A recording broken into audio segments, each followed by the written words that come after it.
সালাম দেয় না। শ্বশুরের চিন্তা, আমি বিটিক বিয়ে দিছে, কৃষক আমি সালাম দুমু।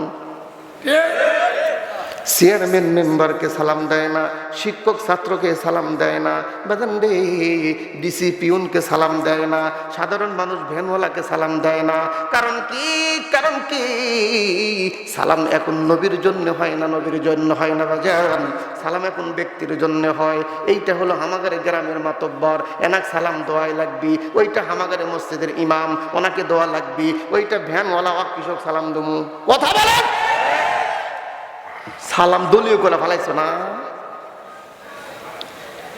নবী আলাইহিস সালাতু ওয়াস সালাম ছোট বাচ্চাদেরকেও মাথায় হাত বুলায় বলতো, আসসালামু আলাইকুম বাবু, তোমরা কেমন আছো? এই কথা কোনদিন কইছেন? কোনদিন তো বাড়ায় নাই। আল্লাহর পয়গম্বর শুধু রাজনীতি করছেন তা নয়, মানুষের সুন্দর ব্যবহার শিখাইছেন। এ ফুলছড়ি থানার মুসলমান,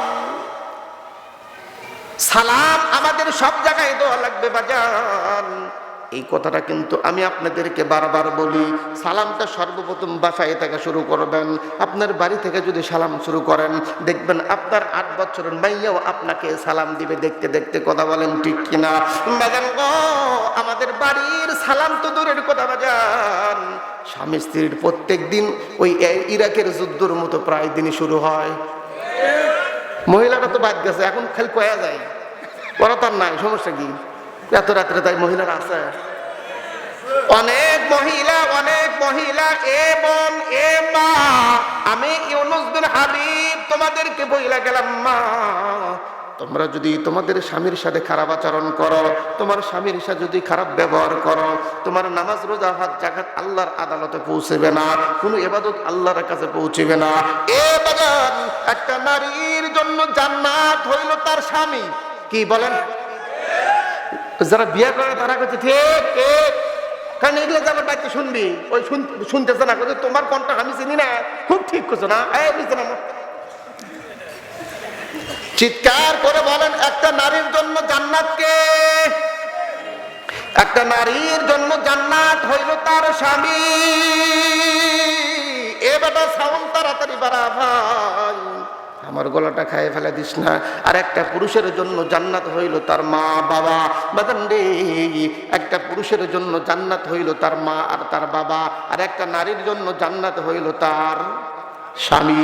এ মা, আপনার আচরণে, আপনার জুবানের দ্বারাই, আপনার ব্যবহারে যদি আপনার স্বামী মন খারাপ করেন, মা পয়গম্বরের কওল, পয়গম্বরের কওল, পয়গম্বর আলাইহিস সালাতু ওয়াস সালাম বলছেন, ওই নারীর জন্য বাগান আসমান থেকে হুরেরা বদদুয়া করতে থাকে। বলেন নাউজুবিল্লাহ। অনেক মহিলারা, অনেক মায়েরা, অনেক বোনেরা স্বামীর সাথে রাগ করে রাত্রে অন্য বিছানায় ঘুমায়, আছে কি নাই? অভিমান করে না? আমি যে পড়ছি ওই জ্বালাত, আপনারা কি বুঝবেন? যতই অস্করি আমি বলে হুজুর না আমার কাছে, তুমি আবার কি হুজুর?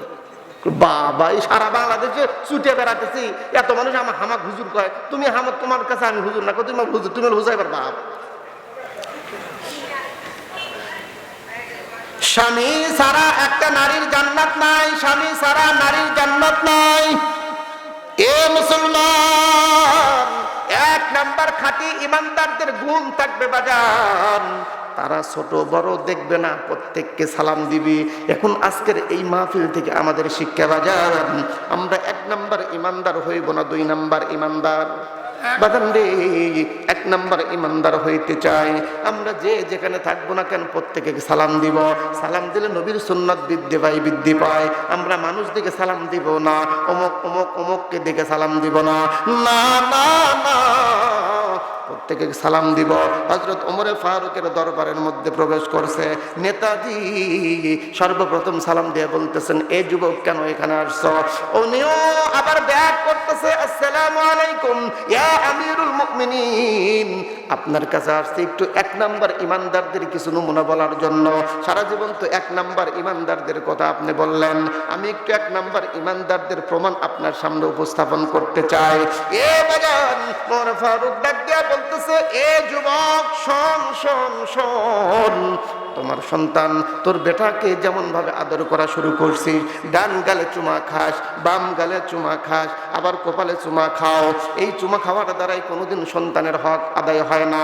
তুমি ভাবতেছো সন্তানের গালে চুমা খাইলাম সন্তানের হক আদায় হইল, না না না, সন্তানের হক যদি আদায় করতে চাও অবশ্যই অবশ্যই লাইন মতে তোমাকে চুমা খাইতে হইবে।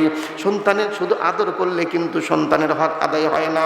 এ ফুলচুরের মুসলমান, একটা কথা আপনাদেরকে বলতে চাই বাজান, দুনিয়াতে যত বড় শিক্ষিত ব্যক্তি হোক না কেন, যার ভিতরে এই কোরআন নাই, সেই শিক্ষার আল্লাহর কাছে কোনো মান নাই।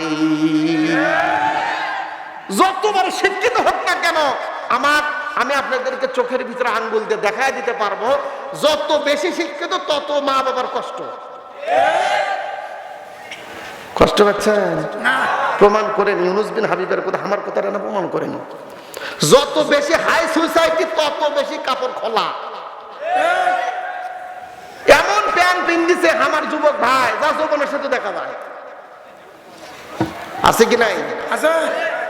যত হাই লেভেলে শিক্ষিত, তার মানে ওই শিক্ষা না, যে শিক্ষার দ্বারাই তোমার পোশাক খাটো হয়, যে শিক্ষার দ্বারাই মহিলারা ডানে বামে খালি এইভাবে এই মানে খোলাখুলি হয়ে ঘোরে, যে শিক্ষার দ্বারাই পিতা মাতার ইজ্জত নাই, যে শিক্ষার দ্বারাই পিতা মাতাকে মানুষের সামনে পরিচয় দিতে লজ্জাবোধ করে, তার মানে তুই হলো শয়তান। এই তো কিছুক্ষণ আগে দুইটা ছেলেকে কি দিল। এখানে আপনারা যতটুকু খুশি হয়েছেন তার সাথে বেশি খুশি হইতেন যদি ওই দুইটা অভিভাবকের বাপ, এই দুই বাপ যদি, দুই বাপের যদি এই দুই সন্তান যদি ডাক্তারি পাশ করলেন, খুব খুশি হলেন। হাই বারে দেখছো ডাক্তারি পাশ করতে পারে, কথা কন না, কথা কন না। ওর ভিতর থেকে ফাঁসফুস করলেন, দেখছো বারে করিমের সোল ডাক্তার হলো বারে। আমি তো খেয়াল করতেছি, আমি দেখেছি না, আমি দেখেছি না যে কে কি করেছেন। কোন একটা লোকের মুখে শুকরিয়া নাই। এটাই এই দুই বাচ্চাই যদি আজকে এমবিবিএস ডাক্তারের চাকরি প্রদান করে দিত, কি মুরব্বী কথা কন না?